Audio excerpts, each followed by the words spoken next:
Assalamualaikum warahmatullahi wabarakatuh. Saya Epni Alfilegta dari kelas 2 PBIC.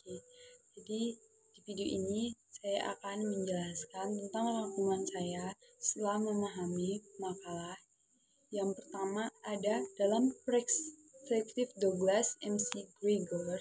Dalam proses terbentuknya perilaku individu dalam jurnal motivasi kerja didasarkan pada pandangan manajer terhadap karyawan dan pengaruhnya terhadap motivasi dan perilaku karyawan. Secara khusus, McGregor membagi pandangan manajemen menjadi dua kategori, yaitu ada teori X dan juga teori Y. Kemudian dalam konteks jurnal motivasi kerja, pandangan manajer yang dipengaruhi oleh teori X cenderung lebih memandang karyawan sebagai sumber masalah dan menerapkan pendekatan otoriter dalam memotivasi karyawan. Sebaliknya kalau pandangan Y, dia lebih ke teori yang cenderung memandang karyawan sebagai sumber potensi dan menerapkan pendekatan partisipatif dalam memotivasi karyawannya. Kemudian dalam jurnal motivasi kerja yang ditulis oleh Douglas, ia menyatakan bahwa motivasi individu sangat dipengaruhi oleh kebutuhan dasar manusia, seperti contohnya makanan, tempat tinggal, dan rasa aman.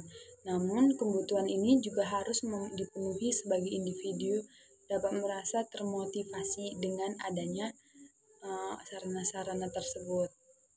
Kemudian, ia juga mengemukakan bahwa motivasi individu dapat ditingkatkan dengan memberikan tantangan yang memadai dan memberikan umpan balik. Jadi, individu yang diberikan dan tantangan harus sesuai dengan diberikan umpan balik ini yang menjadi positif, cenderung lebih termotivasi dan merasa puas dengan pekerjaan mereka. Dan dalam motivasinya, dia juga mencerminkan bentuk perilaku individu dalam dua cara.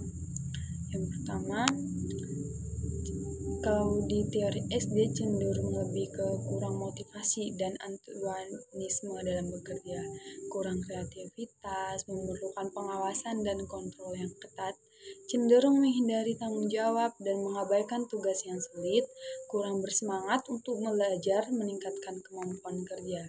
Kalau teori Y, dia lebih ke termotivasi dan antusias, lebih kreatif dan inovatif, kemudian cenderung mengambil inisiatif dan bertanggung jawab. Itulah yang dapat saya jelaskan.